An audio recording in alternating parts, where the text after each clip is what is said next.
Hello and welcome back to this downful idealistic crusade. This video is a review of the second of the Bantam Indiana Jones novels, and the second written by Rob MacGregor, which is Indiana Jones and the Dance of the Giants. Now, this is very much it's really, you could say, a back-to-back sequel with the first book, Peril at Delphi, because the first three MacGregor novels actually came out in 1991, of course, along with the sort of relaunching of Star Wars with Timothy Zahn's Heir to the Empire. While Heir became enormously successful immediately, the Indy novels never achieved that level of success, and we didn't have a beloved, gigantic, and well-formulated expanded universe for Indiana Jones. But it's remarkable that MacGregor was able to come out with three novels in the same year. And in some ways, you could look at them as sort of a loose trilogy of sorts, because they do lead into each other.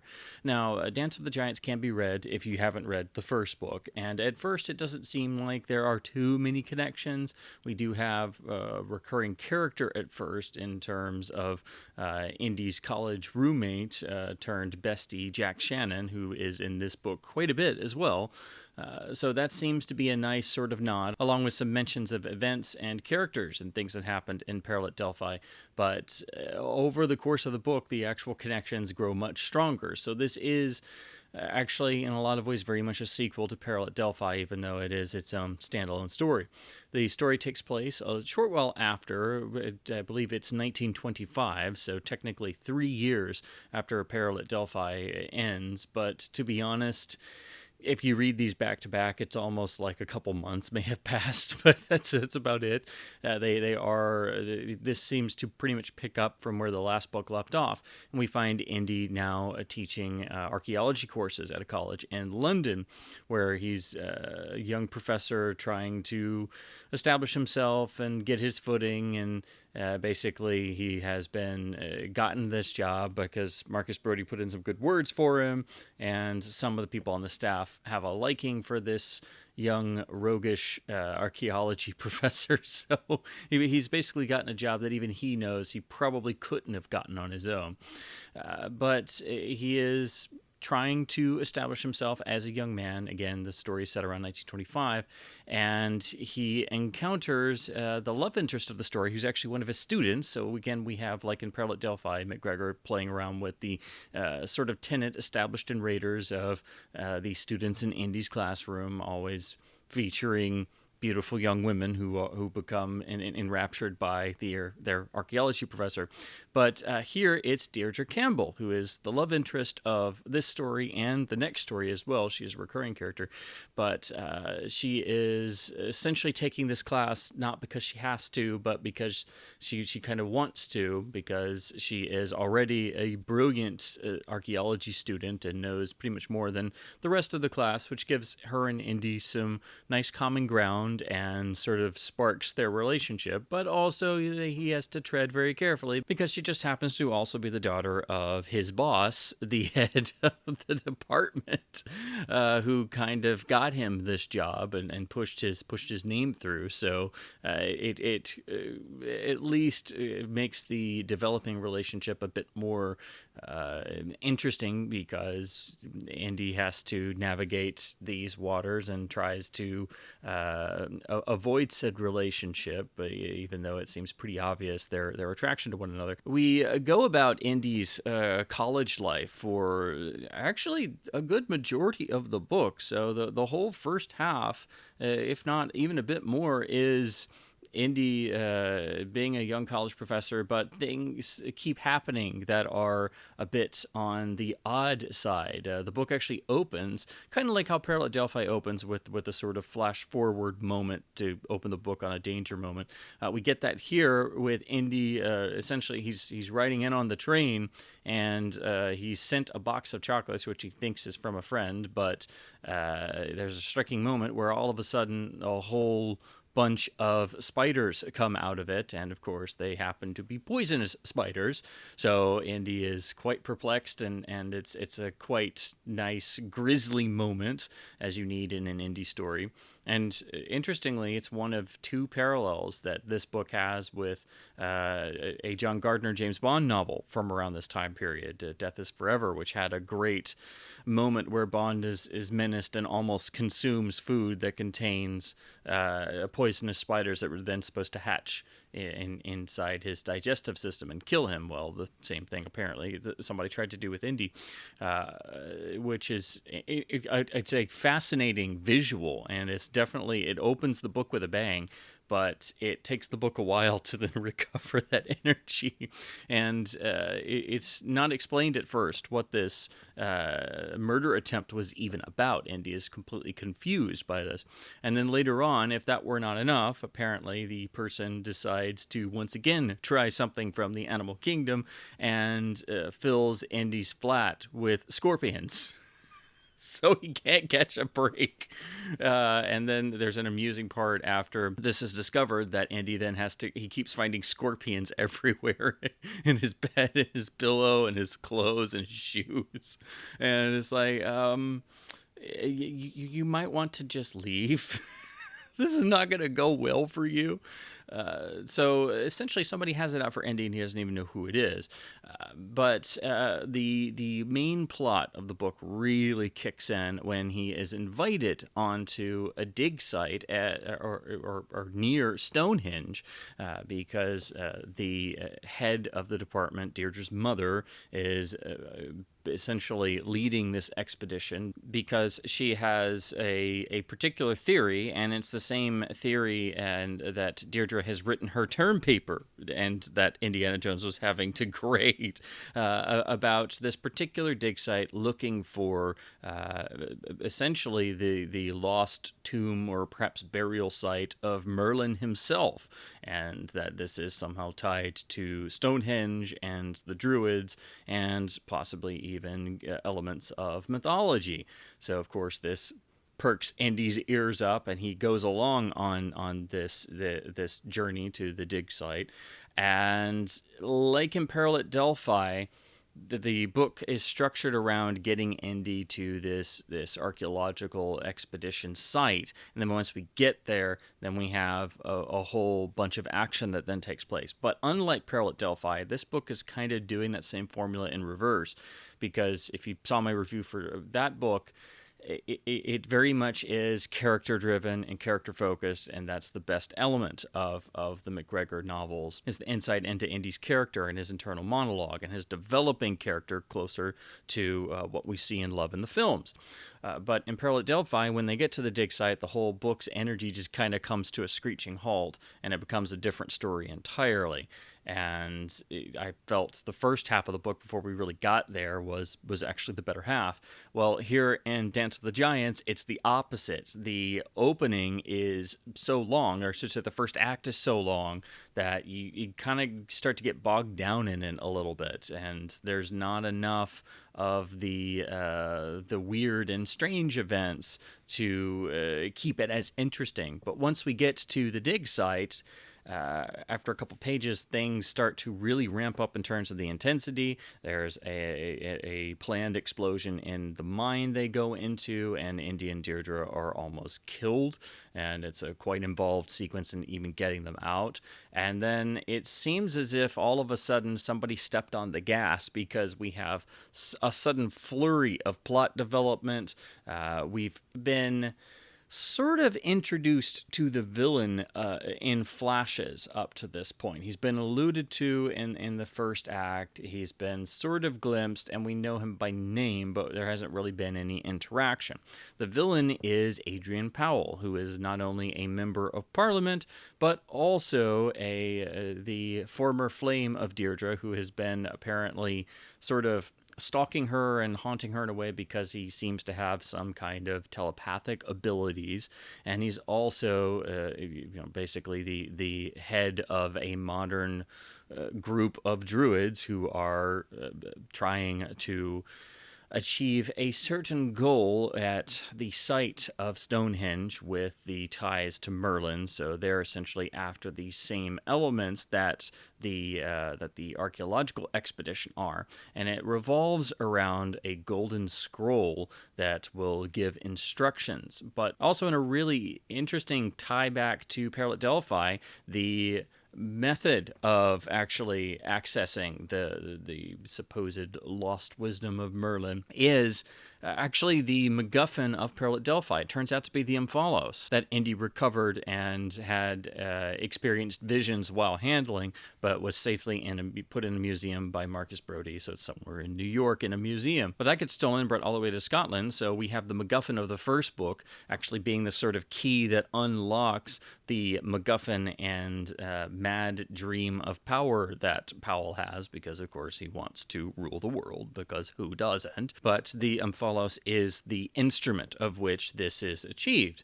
So that really does, again, make this a sort of direct sequel to Peril at Delphi, even though most of the book is its own story and it can be read as a standalone story. It's very much building on the same sort of templates, the same sort of formula, but developing things further, upping the action quotient a bit more, bringing it a little bit closer to the films in terms of the second half and the climax. But we do have the return of the MacGuffin from the first book, so that's your direct linkage. And of course, over the course of the story, Indy and Deirdre find themselves becoming closer to one another. And in the other sort of connection to a John Gardner James Bond novel, again, the same novel, Death is Forever, which was published in the next year, 1992, after these two novels, Indy and his love interest become suddenly so enraptured with each other that Indy actually does propose marriage. So this is very much a not exactly a character beat you would expect from Indiana Jones, but we are talking about the younger Indy. He is going to develop closer to what we see in the films over the course of these books, and it's a fascinating sort of part of his life story that we just haven't seen before, because this is, again, 1925. But it is definitely a bit jarring to see that to come so suddenly, and it's not fulfilled, but that is there, and that is the level of their attraction to one another. And of course, this is all happening while the story becomes increasingly more dangerous and more haphazard for them trying to simply live through. So that is an interesting sort of left turn. It's not exactly something that it doesn't quite feel right, because it is, she's only been in this one book, and she's a really lovely character, but it's just like that they needed more. And of course, we got more in the third book, so it is developed a bit more, and she does return in the next book, which is Seven Veils, which is the only one I had growing up, so that's the one I've read the most. So it was nice to finally be able to read the sort of first half of her story and how she and Indy met and developed this relationship. But again, in terms of the overall effect of this book, the plotting, it is very much like what you get in Peril at Delphi. So if you weren't a fan of Delphi, but you want more of the indie movie feel, you do get a bit more of that in this book, but it's all towards the end.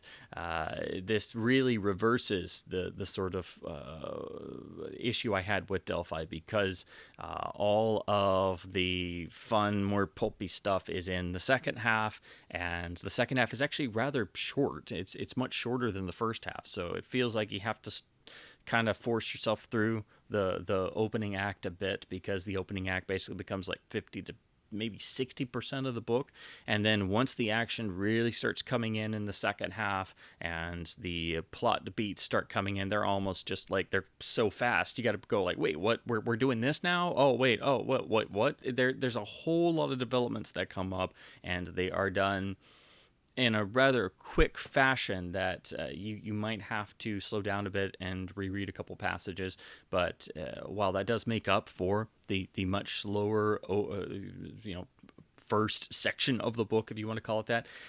It would have been better had that been spread out. I think it would have been much better had we gotten to the dig site quicker and not had as much time spent on Indy trying to get his professorial career off the ground. It's great material, don't get me wrong, and it's all about building Indy's character, which is MacGregor's greatest strength in these books, and that is the biggest takeaway you're going to get.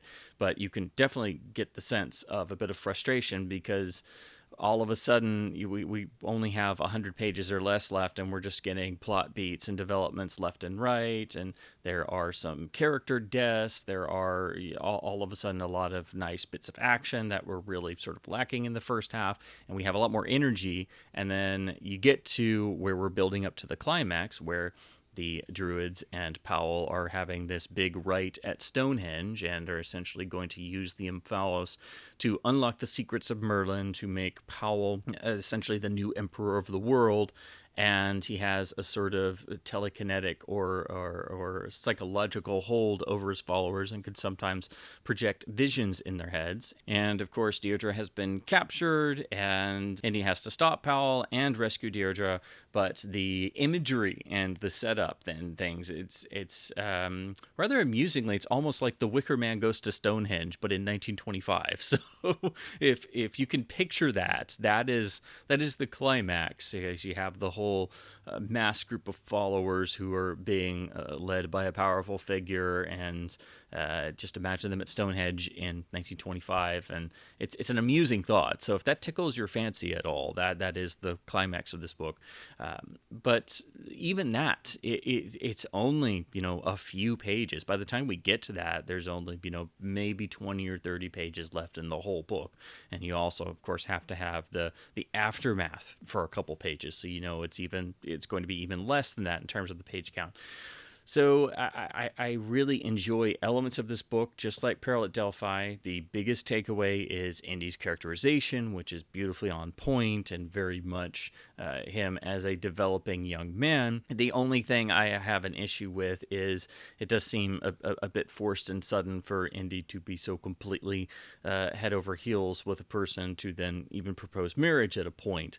It's understandable within the context of the story, but it just feels a little sudden, and again they don't fulfill that, so that sort of gets left at the end here and picks up in the next book. So in a lot of ways, the first three books, because they also came out in the same year and they do have some overarching characters and things and references, they really form a sort of unit or a trilogy, if you want to call them that. So if you read the first two, then you do also need to read Seven Veils, and then that sort of ties this arc off, and MacGregor would write three more Indy novels that are a little bit separated and come further down in the timeline.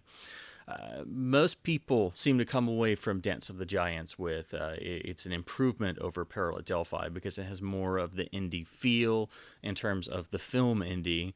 It has more action set pieces. It does have some nice side characters. Again, we have Jack Shannon return from the first book, and he actually does quite a lot of the action himself. That you're kind of like, well, why haven't we seen this character more? Or why isn't Indy doing that?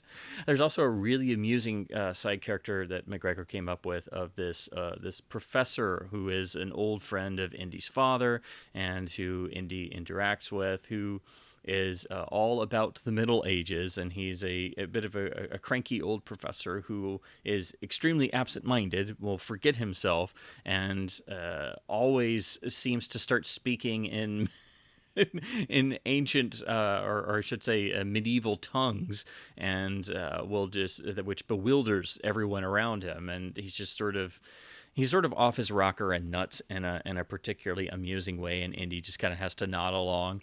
But he pops up at several points in the story, and again is an old friend of Indy's father's and of Marcus Brody's, so there's some nice feeling of maintaining the world of Indiana Jones and referencing the other characters and referencing Indy's own past, even though we're already in a prequel. So it fits in the continuity very well. So it's really hard for me to say whether this is better or the same level as Peril at Delphi. In a lot of ways, they really do share a lot of the same structure and formula, and Giants is just building on what was already done in Delphi. And I think it's also important to keep in mind that these first three books did all come out in the same year, so I'm sure they were written at the same time.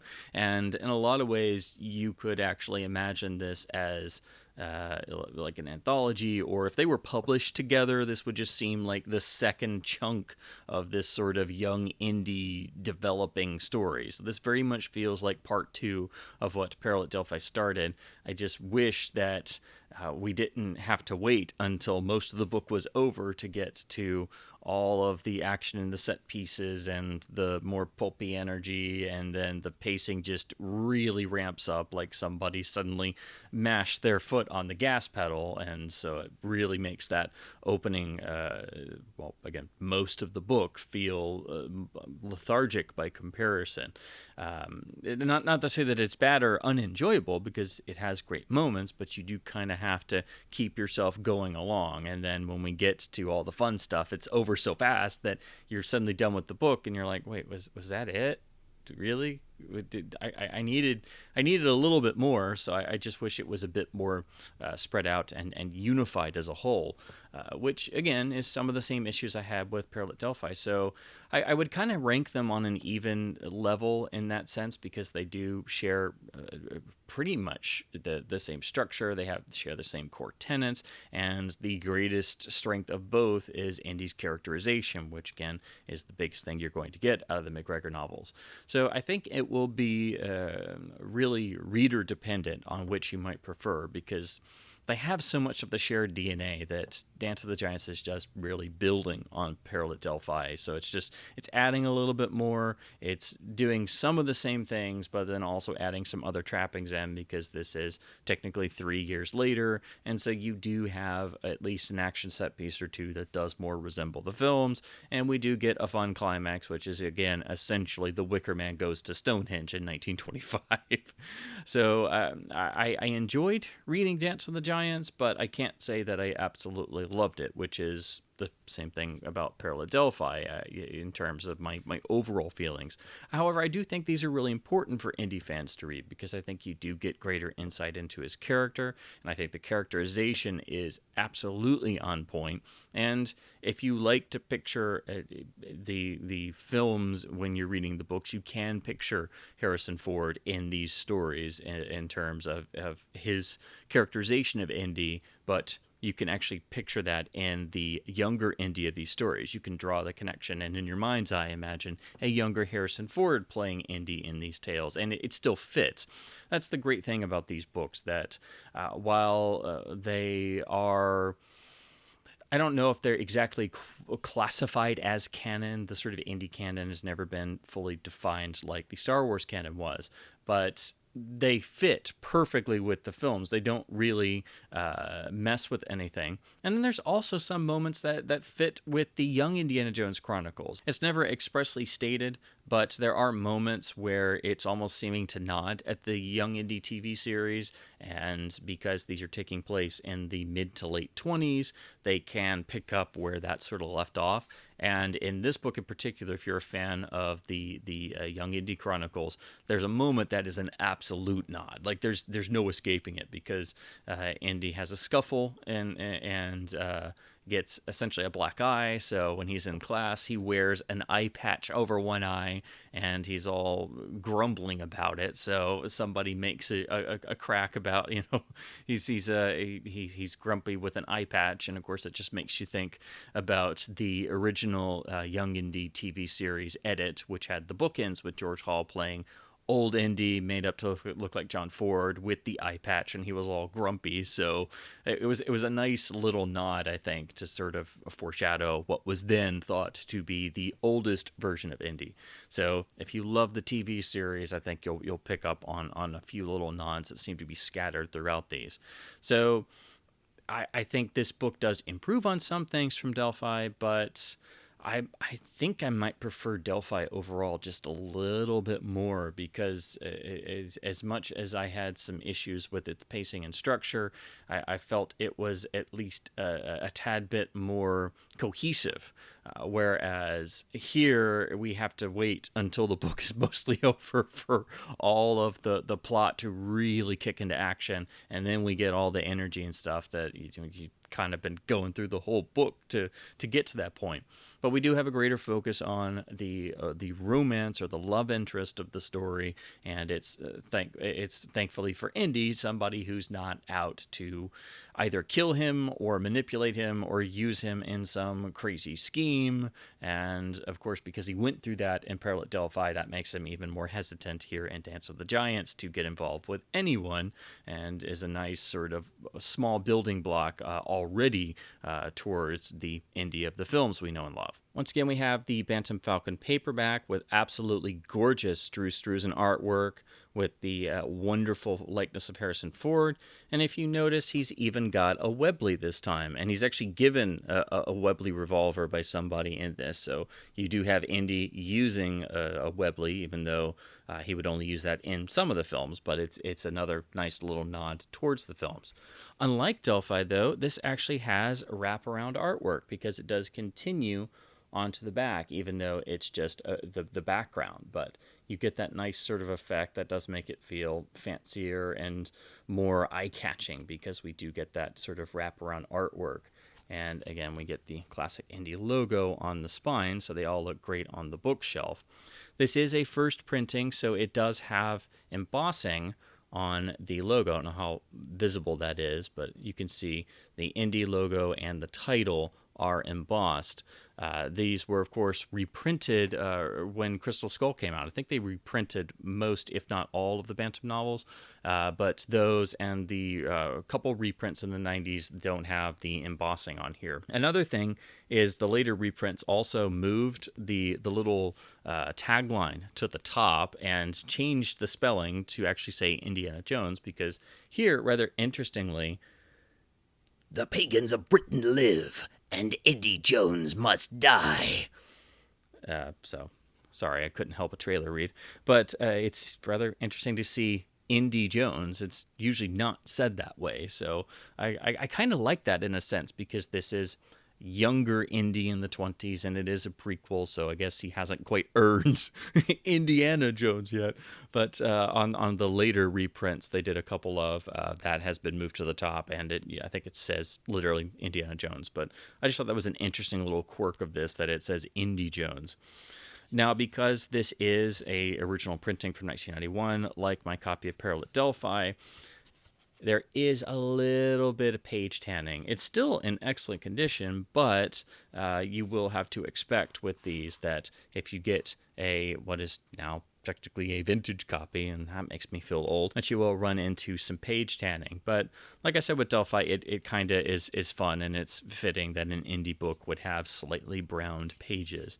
But of course, if you have the later printings, it'll be on different paper stock and not have that. And of course, we get the same shot of Rob MacGregor on the back. And then for nostalgia, the original Lucasfilm Fan Club printed insert with the Temple of Doom Indy pose. And if you hadn't gotten enough action, there is the final ad for another book. I just thought this was amusing, being in an Indy book. We have the return of Doc Savage in some of the Bantam Doc Savage novels that were being done at this time. So that's just perfect, being in an Indy book. You get an ad for Doc Savage. So this, I think, remains a good, solid read, and I think every Indy fan should give this a go. It is a bit closer to the films in the final act than what you get in Peril at Delphi, so I think that makes it at least a more Indy feeling thing for people coming to these books for the first time over the first book. But again, I sort of rank them about the same, because this pretty much uses a lot of the same formula, but it's just Indy 3 years later. So he's a bit older, he's a bit wiser after going through the events of the first book, and it's just a shame you have to wait for most of the book to get to the real meat of the plot and all of the action and things. So I just wish it was. I wish it flowed a little bit better, and I wish that all of that wasn't really crammed in towards the end, and it felt like it was just a little rushed. I think that's the best way to describe it, but it's still a solid read and very enjoyable, and has a brilliant characterization of Indy, which is perfectly on point and is just another building block towards the Indiana Jones of the films we know and love. So those are my thoughts on Indiana Jones and the Dance of the Giants, the second of the Bantam novels and the second novel written by Rob MacGregor. Again, I think it is very important to read Peril at Delphi first. You can read this as a standalone adventure, but there are so many connections to the first book that I think it really helps to read these in order. And in particular, these first 3 novels of the series do have so many connections that they really kind of feel like parts of the same story. So I think they do kind of form a trilogy, and I think it is good to look at them that way. So if you're going to read one, you should go ahead and read all 3. I only had 7 Veils growing up, which is the 3rd book, and I must admit it was definitely an experience because it wasn't like the films, and I had never read the first 2 books, so it's now really helpful to read these because now I can see what I just didn't have any knowledge or experience with when only having the 3rd book growing up. And because these were out of print for so long, and they're unfortunately out of print once again, you will have to try and track these down on the used market or in bookshops, because after Crystal Skull, these got reprinted once for that film's release, and then that was kind of it, and those were limited reprints. So it's very much a matter of you do have to track these down sort of one at a time on eBay or in used bookshops. And really, I do think it's worthwhile for indie fans, even though your mileage may vary with some of them. And even if you don't like certain ones, they all have beautiful artwork in terms of the Drew Struzan covers, so you do get the absolutely gorgeous covers on these. So as always, I hope my babblings about Indy Jones and book collecting have been at least somewhat fun and informative. If you've read these before, or if you have fond memories of Dance of the Giants, I would love to hear your thoughts in the comments below. Please do keep supporting independent bookstores because they need all the help they can get. Keep reading print books, and thank you ever so much for watching.